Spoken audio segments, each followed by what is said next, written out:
Hello and welcome back to the X-Files Revisited. We are moving on with Season 8 and this is Episode 7, Via Negativa, which came out on December the 10th, 2000.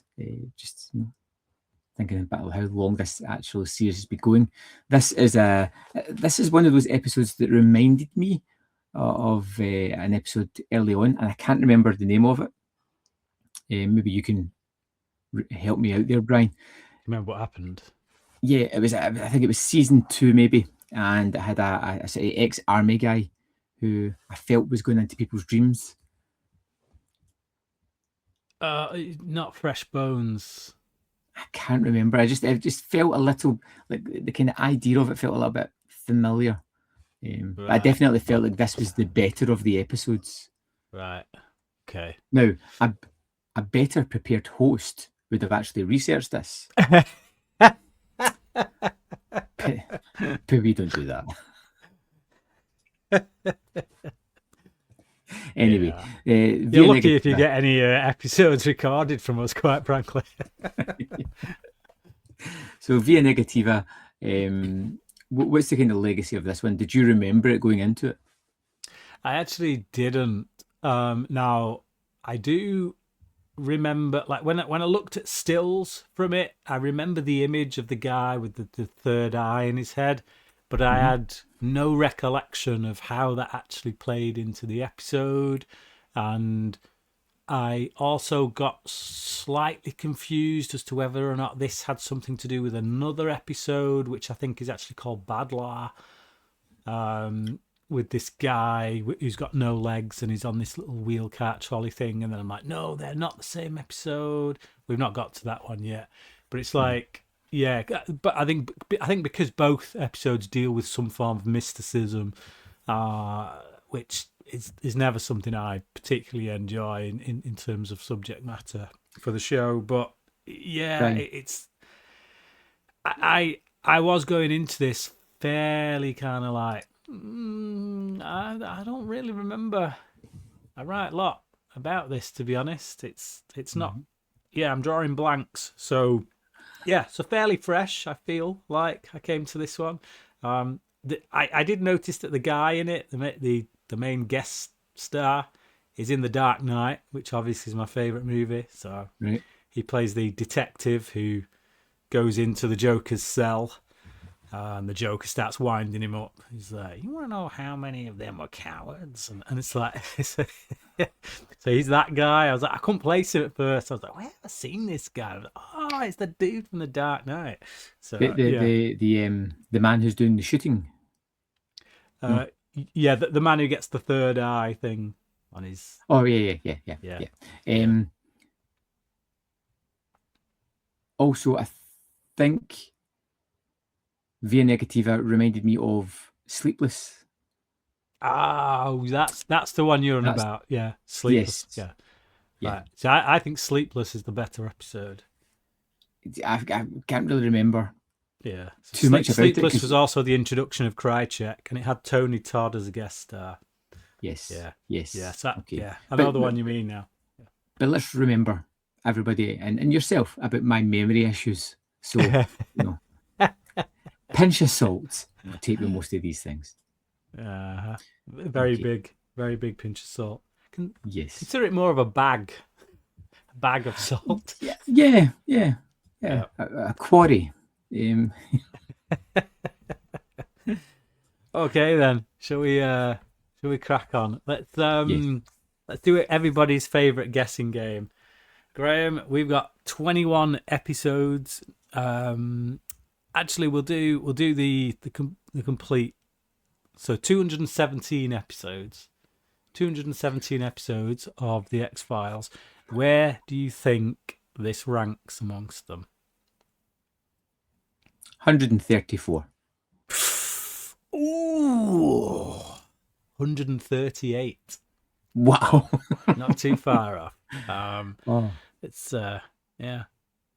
Oh, I'll take that. That's just a complete stab in the dark. So okay. So with that in mind, do you care to whittle down and guess where it sits out of the 21 episodes of season 8. So in season 8 ranking, where does this episode fare? 14. 15. 15. Yeah. So just hovering on the cusp of the bottom quarter. So which, depending on which way you look at it, could suggest that the rest of this season's actually pretty decent for the most part. I'm going to say right up front, this isn't my favorite episode, but if this is the standard of what is down in your bottom quarter, then I'd say you're doing pretty well. Yeah, I'd say that's a good sign, and I'd say that season 8 so far has been really solid, really surprisingly solid. I think losing Mulder was going to be a struggle, but it doesn't seem to have had that. No, it's doing all right. It's doing all right. So whether we can say the same about season 9, we'll get there. But oh dear. Sorry, guys. So let's get into it. Start the episode, and we open up on a stakeout in which a guy is sleeping. So he's supposed to be staking out. The police officer staking out, but he's asleep. He wakes up, and then he goes and checks out the house that he was supposed to be looking at. As he goes in, we see the eye above the door. It's the what we see the. Some people say it's the Illuminati. Some people say it's an Egyptian symbol. Some people say it's the eye of God, which is a Christian symbol. That's why we stick it on money in America. It's like, who knows? Who knows what it actually means at this point? But he goes in anyway, and he finds everybody dead. There's a whole house full of people. They're all dead. And then there is a man stood there, our friend from the Dark Knight. And he has a third eye right in the middle of his head, and then kills them. I can't quite remember how he kills them because it's been 2 weeks since I watched this. I made my notes. With an axe to the face. Oh yes, that's it. Yeah, great stuff.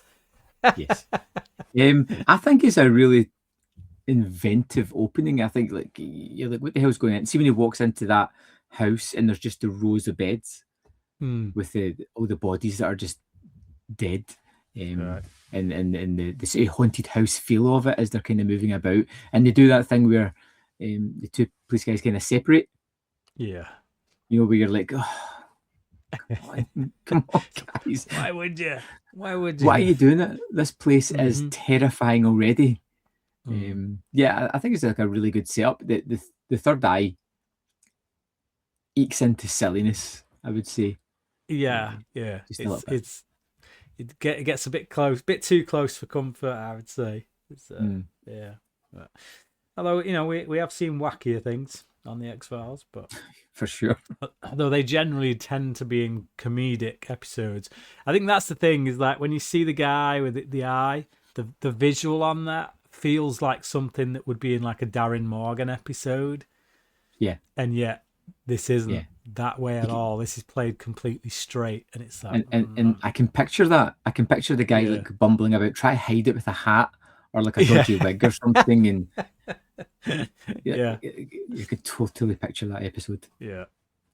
I think I would quite like to have seen that episode, actually. I think I'd prefer to see that episode. Like if Darren Morgan did something with this concept, I think seeing that image wouldn't feel quite so out of place.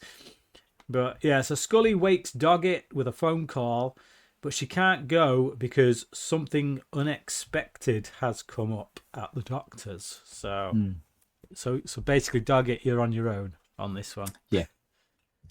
Which basically means Gillian Anderson, you needed a bit of time off. So we still get the appearance money. You still need to be there to get paid. But, The Doggett gets to the crime scene, and Skinner shows him one dead agent still sat in his car. This is the agent that woke up and went into the house, and yet it seems as though it's locked from the inside. So there's no room to swing the weapon. He's clearly been chopped in the face with an axe, but like try and do that where he's sat. It's just not practical. Plus the car's locked. So they just say weird. And then Skinner says, yeah, well, it's weirder inside. So, they go inside, and Doggett asks, is it an apocalyptic cult? Is that what's going on here? It's led by a man named Tippett, a murderer who claimed to have found God. That old chestnut. The agent comes to tell them there's still no whereabouts on Agent Stedman. So Doggett seems to know the missing agent. So he's got a history with this guy. Which, thank goodness, because if he didn't, they'd never have found that guy. But thankfully, Doggett just happened to know him. So Agent Stedman's apartment, Doggett and Skinner knocking.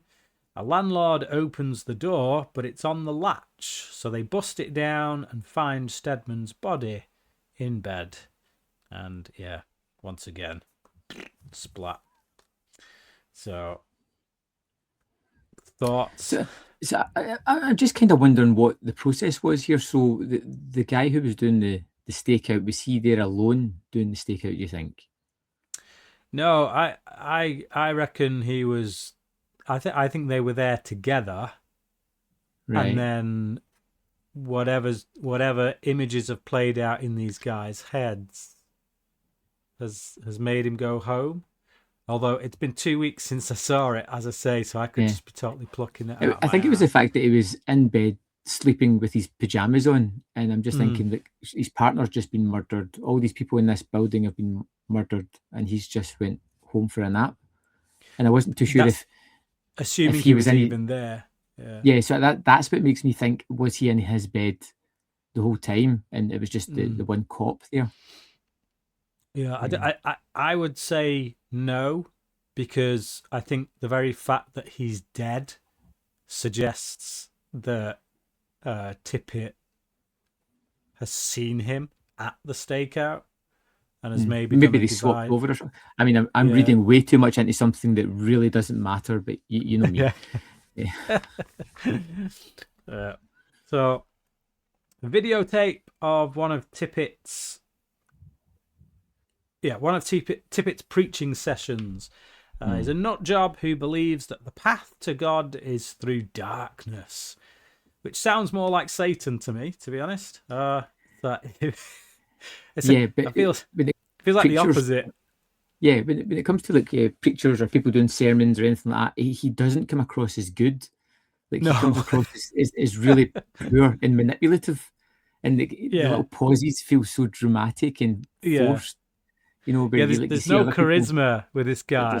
It's not like a charismatic David Koresh, Manson type who you can understand how they were able to get into the psyches of people and lead them on. It's like this guy's just so dry, but again, like just the way he's talking, it's like, so the path to God is through darkness. Right. Okay. Can't help but feel like your theology's a little bit warped there. I think a lot of these people really use religion as a crutch to stand on. I don't think they actually believe in it or use it. I think they're just manipulating it so they can manipulate everybody. So they're saying whatever can get them more followers and more. It's just spout any old crap, don't they? Spout any old pretty crap. Much. And, whatever works. Yeah. So this path of darkness, as he calls it, is called the Via Negativa. So hallucinogens would lead him down this path. If in doubt, drugs. You know a religion is totally viable when it hinges on taking hallucinogenic drugs. And it actively promotes it as part of the journey. So Kirsch says that the circumstances of the dead bodies is impossible, but Skinner says unless Tippett succeeded and his consciousness was inside those locations while his body was somewhere else. And do you know Nothing what? but disdain from Kirsch. It's He's a see total see without asshole. Mulder saying this, it sounds silly. It really does, because nobody has that personality, those beliefs. uh, So yeah. anybody else bringing up these wild ideas just doesn't sound right. No, because Mulder from day one has been this guy. Like, Yes. it's expected. We know that's where he's going to go to. Even if we don't believe it, we accept that Mhm. he does. Whereas Skinner is someone who, in large part, has always been skeptical, has Yeah. always kind of pushed it at bay. And even when he's believed something, it's been very tentative. And he's like, yeah, but we can't use that as an explanation. And yet now it's like, because Mulder's gone and Skinner saw him get abducted, he's like, I have to completely dive in 100% wholesale on Yeah. whatever nonsense kind of wacky theory I can come up with, because that's what Mulder would do. Yeah. But Yeah, it's it just it's just just never as it's never as good. just no. I just put in my notes in regards to Kirsch though, asshole. That's all I could put, Yeah. because the guy is just a grade A asshole. So Doggett chews out Skinner for subscribing to wacky explanations in front of Kirsch. Skinner says there are no other explanations at this point. Doggett says to find Tippett, and there just might be. So, which, would be the sensible kind of thing at Yeah. this point. It's like, before we go cranking out the wacky theories, can we just find the guy that this concerns? Because Yeah. then we might actually get some answers. It's So, it's like a role reversal yeah, where yeah, Skinner's went off the reservation and Doggett's trying to reel him back in. yeah. So, Tippett store. Nope, sorry. Can't read my own writing there. Tippett strong arms a homeless man for asking for spare change before making a call from a public telephone. He leaves a message on Andre's answer machine while Andre listens. You did this. You did this. God help you. That's what his message is. So Yeah. almost sounds like, you read that and it feels like, okay, this dude Andre is responsible for Tippett's current condition. Tippett isn't enjoying it. He blames him for it, and he's coming for him. That's my Yeah. takeaway from Yeah. I think that. so as well. But let's go back to the more important subject within this sequence, the man asking for change. Like, I don't know why. Like, I felt like it was like a battle of people being super aggressive on an easy sort of topic. The man asked for change. He's like, Yeah. I've not got any. And he's like, I can hear it in your pocket, man. Like, it's just it's just like escalation after escalation. Yeah. I just felt it was like super aggressive for like just a little moment. But he'll pay the price for that, definitely. Just, yeah. It's like, do we even need that moment? I guess we it comes up later, doesn't it? That's how they get to him, I guess. But yeah. It's just it's one of those it's like a plot armor thing where, like, oh, we need this to happen in order to be able to catch up with him later. So let's just put some random homeless dude in there who's going to be really aggressive over some change. Yeah. And yeah. Right. So Andre takes a razor blade to his own forehead, which, is normal. We've all been there. Skinner gives Doggett the autopsy report. All the victims were killed by a blow to the head by an axe of unknown make. Doggett shows Skinner of such a possible weapon that is in the cult's reading materials, but that particular axe is on display at a museum in Calcutta. Doggett says they need Scully. Skinner says she's taking some personal time. Doggett reaches for the phone, but Skinner forces him to hang up. So, yeah. Like, Yeah. we get to see that, Doggett cares about Scully here. It's like, it's instant concern. He's going to pick up the phone straight away, not just like, I should probably ring her at some point. No, it's instant, like, she's in trouble. I got to phone her now. And it's like, Yeah. because that's what, partners who care do. So, but it's also, we see here that Skinner is in the know, and Yes. he's managing, he's acting as the safety net on Scully's behalf. She clearly doesn't want Doggett worrying or knowing about what's going on, and Skinner's kind of playing ball with that and protecting her and acting as a middleman. So, yeah, but when Skinner does this kind of thing, he always becomes, again, super aggressive at these moments. Like, I feel like he's almost like, I know something you don't know, and you're not going to find out. yeah, That's it. Like, I'm not telling Yeah. you. It's really juicy and it's really amazing gossip, but I'm not telling you what it is. Yeah. I mean, like, it's very clear from your actions what's going on here. So why don't you Yeah. just say it, but be like gentle about it and just say, "Hey, Doggett, look, she's got something going on, but she wants to keep it to herself. She's asked me to just let people give her some space for a while. She'll tell you when she decides. So let's just leave it. Put the phone down. Come on." Yeah, Let's she's get got a back to personal business. issue and she'll be out the Yeah. business for a few days. Yeah. It's like, instead it's just like, For God's sake, stop asking. cryptic. Yeah, I'm going to be all cryptic and say, put the phone down. It's like, yeah, whatever. It makes it come off as a power play rather than something that it should be, which is, I'm looking out for her. She's asked me to just go along with it. I think this is what kind of gets me a little bit here is they've really been building the relationship between Doggett and Scully, and this feels like a little bit of a wedge just forcing its way in. Yeah, like unnecessarily so. Yeah, where Scully could just have easily have phoned him and said, "Look, I've got something on. I can't be there. I'll be back as soon as I can." Yeah. Which she could have done anyway when she was previously on the phone with Doggett, because she left so many flipping, glaring, obvious clues that something was up by the way that she spoke to him. So she may as well have just said, "Look, get checked out with the doctors. Don't worry about it. It's just something I need to do, but just give me some space." It's like, why is it so hard for people in TV shows to just be honest about something like that? Yeah. Okay, so Tippett kills the homeless man. Boom, done. Skinner drops by Doggett to tell him. Hang on 1 second. I mean, you kind of zipped by the homeless man. This is the man that gets sunk into the cement, isn't it?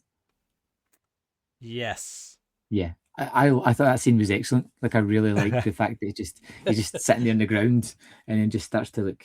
So it's just his head that's sticking out before the axe appears. Yeah, great. So Skinner drops by Doggett to tell him about the homeless man. Everything's still pointing to the out-of-body theory. Doggett still isn't buying it. Skinner shows him the telephone log. Just before the murder, a call was placed to a drug dealer Tippett used to share a cell with, which is Andre. Yeah. So Doggett and Skinner go to see Andre, who spouts off about how Tippett was the only one strong enough to take the trip. Says the X he's carved into his forehead is for protection. They arrest him, presumably for making drugs, because they don't actually say what they're arresting him for. They just say, "You're under arrest," and it's like, I think they pick up a couple of tablets off his desk or whatever, and that seems to be the indication that he's that and the cross in his forehead. And he's got like a drugs lab, like in his apartment as well. So, but it's just, I just find it funny that they don't really read him his rights in the conventional sense, because he's not told what he's being arrested for. So Andre is locked in a cell, screaming not to be left alone. Doggett walks away like the T-1000. sees bloody footprints leading to Tippett, who sits floating mid-air. When he looks down, he is holding Scully's head. He wakes up to Skinner handing him a phone with Scully on the other end of the line. Scully says she's okay, she's sending some friends to help, and thinks Doggett should trust his instincts. Skinner tells him the lab results show that the drug that Andre was cooking up is an unknown amphetamine. Doggett says it was for himself, not for Tippett. He doesn't want to go to sleep.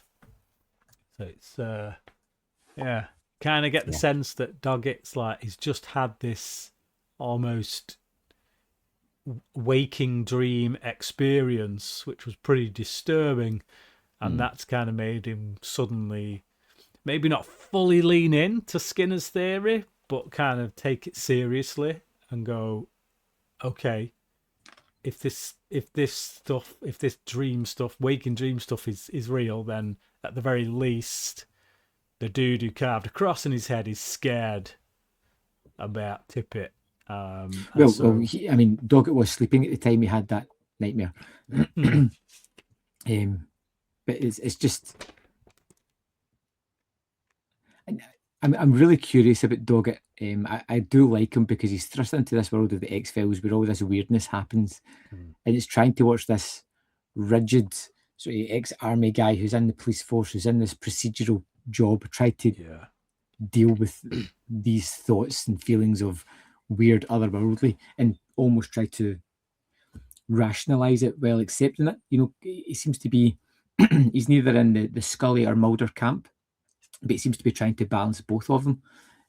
Whenever these weird things happen, I kind of like that tact about him. He's not initially dismissive.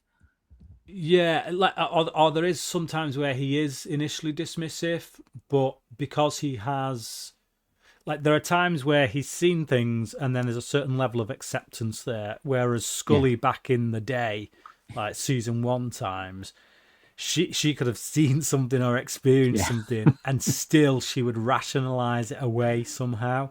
Whereas Doggett is a man who does believe his senses. So if his senses tell him that something weird and like unexplainable is happening, then he will go along with it and say, "Okay, I can't explain that, but I accept that some pretty weird crap's just gone down, and it isn't explainable by conventional means." Whereas that's not the place Scully was in when she first started out. So Andre is bitten to death by rats in his sleep. Fun times. Awesome. Skinner and Doggett find Andre dead. Cool. And then the lone gunmen visit Doggett in his office. They tell him about MK Ultra, where the government gave people LSD just to see what would happen. Some believe it can open the third eye that we all have, which would bring us closer to God. Others might just consider that it's a drug that causes hallucinations. It's just, it's hallucinations. I've had hallucinations from eating too much. So I don't believe that food opened my third eye to God. I just think I had a chemical imbalance due to eating too much crap at Tay-Barns. So, yeah. True story, by the way. Went to an all-you-can-eat restaurant, ate way too much, got home, fell asleep, and then woke up and saw these spiral things coming out of the walls towards my face. Started pushing them back into the corners of the wall. And then I was like, what the hell am I doing? So I literally had a hallucination from eating too much food. There you go. Fun times. Doggett suggests that Tippett is I can't read my writing again. Tying too close. Trying? Is trying too close. Oh, trying. Yes, here we go. I'll start again. Doggett suggests that Tippett is trying to close the third eyes of all his victims, and that Tippett believes he can do this in their dreams, which means he's going to be looking for more of the drug. And then I like this little line where Doggett's like, not bad for a beginner, right? So it's like, because he just plucked this theory out of the air. It's like, see, I can do it too. It's quite amusing. It's like a competition as to who can come up with the wackiest theories, but Yeah. So Skinner and Doggett go back to Andre's drug lab. They see rats and they hear the saw. Tippett sticks his forehead into the saw. Gnarly. Yep. Grisly stuff. I mean, the one thing this episode has is a lot of really good visual moments. Yeah. They definitely want to put up the ick factor. I don't know who directed this episode, but it kind of feels like a Kim Manners type thing. 'Cause it's just, lots of nice going. It was Tony Warmby. Tony, okay.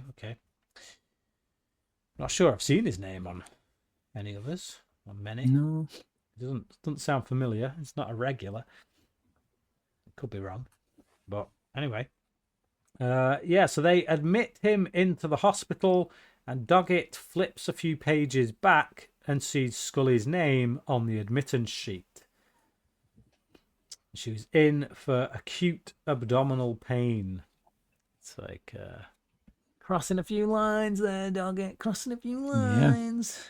Yeah. But somewhat kind of, I don't know, convenient that they just happen to end up in the very same hospital that Scully's in. It's like, really? Okay. Yeah. And the information is just freely there that he can just stumble across. Yeah.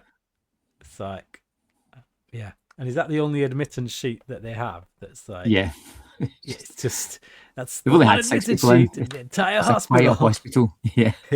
Really quiet hospital. Just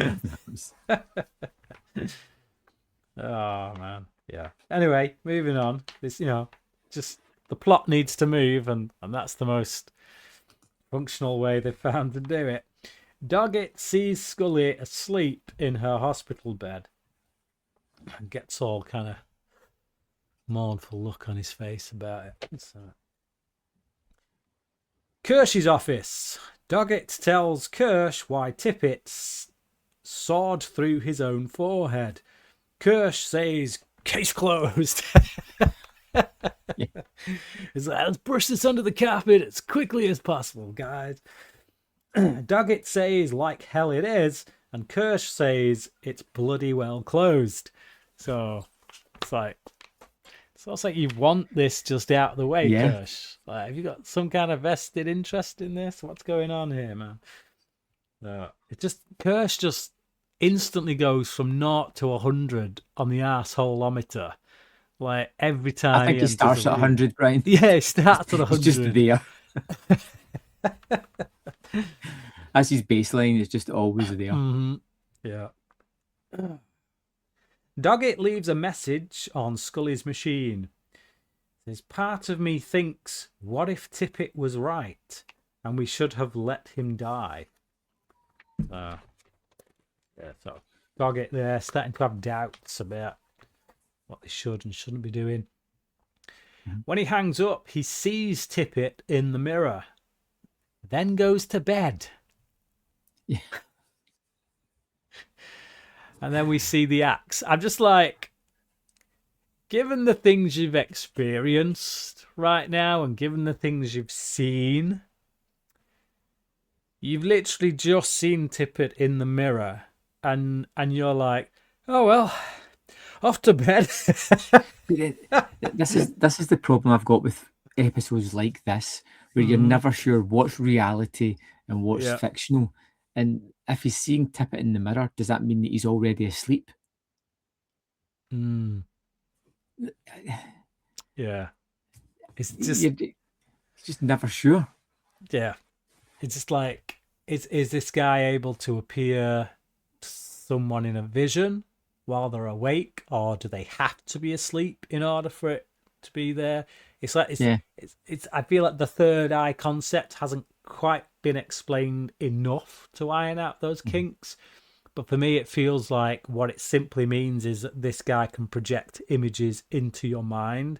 You don't necessarily have to be asleep in order for him to do that. I mean, That's no. yeah, that's the way I read it.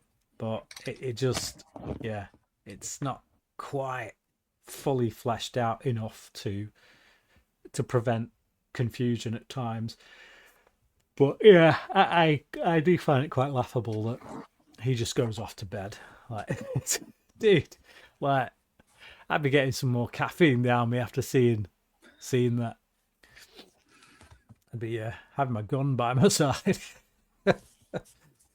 So Doggett wakes up, gets dressed, sees his third eye winking back at him in the mirror.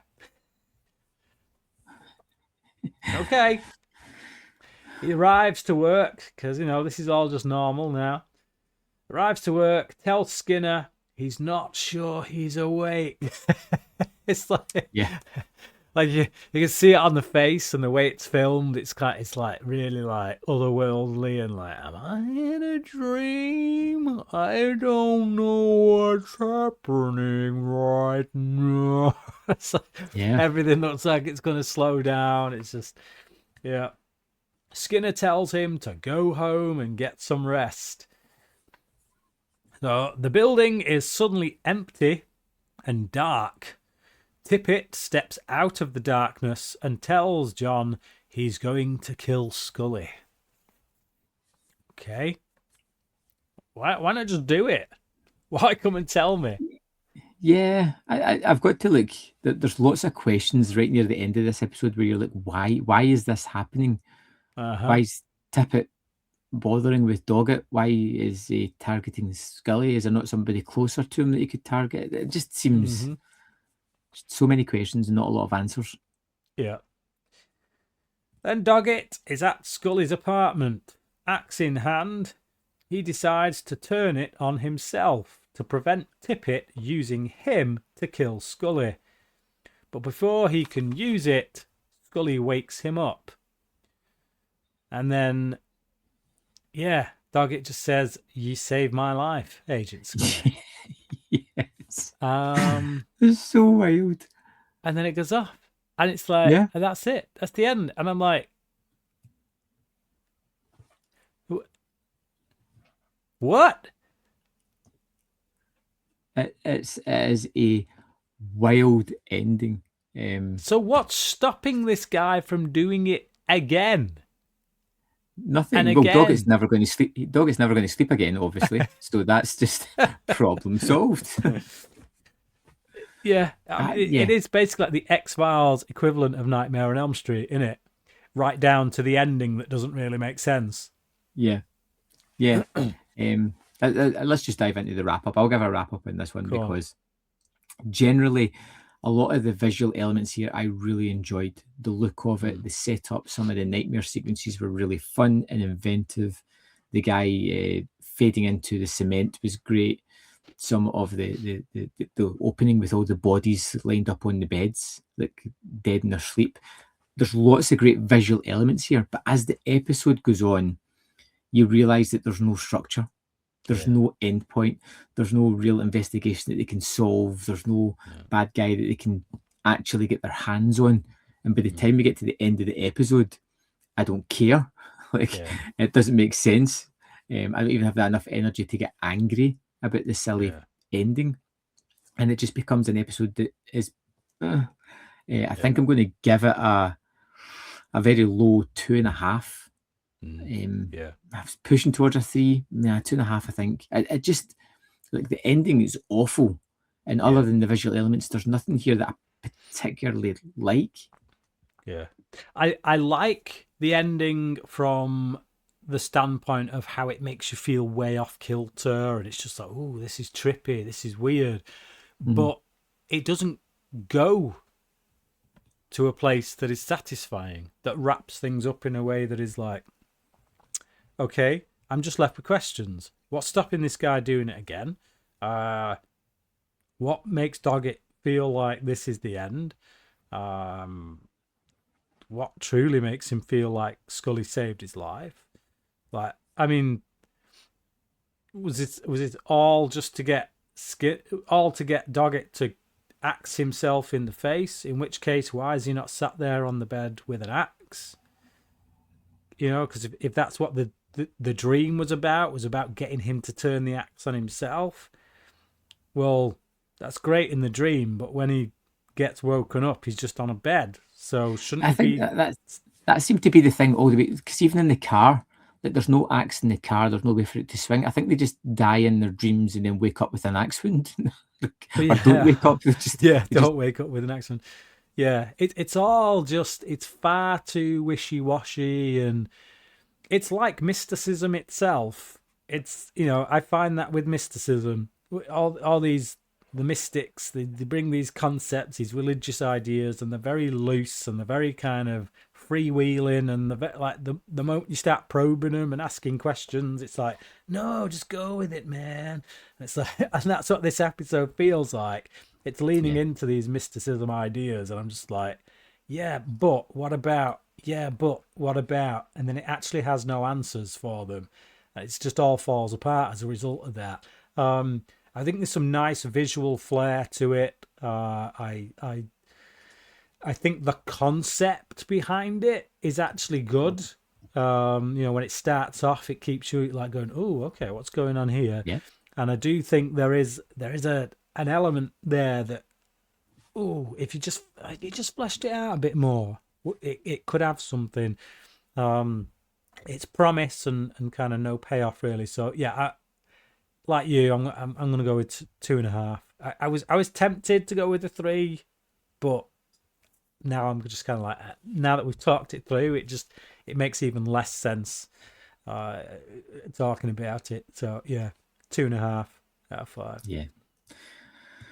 Okay, so moving quickly along, what about Sure-Kill? What can you tell me about this episode? Now, I always get this mixed up with another episode that comes not too long after called Salvage. Now,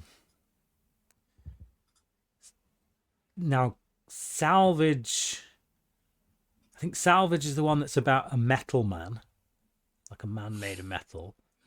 And I think it's just because Salvage, Sure-Kill, they both begin with S. They both come fairly close to each other. Sure-Kill is about a guy who can see through walls and uses that ability to be able to kill people. Okay. But going into it, I gotta say, I don't remember that much about it. Very much with this one.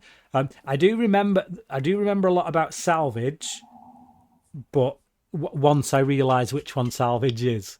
Salvage is the one I like, and I do remember, although I think it is actually fairly maligned in X-Files fandom for some bizarre reason. Whereas Sure-Kill, I'm like, okay, kind of know what that one's about, but again, memory's pretty hazy on it. So,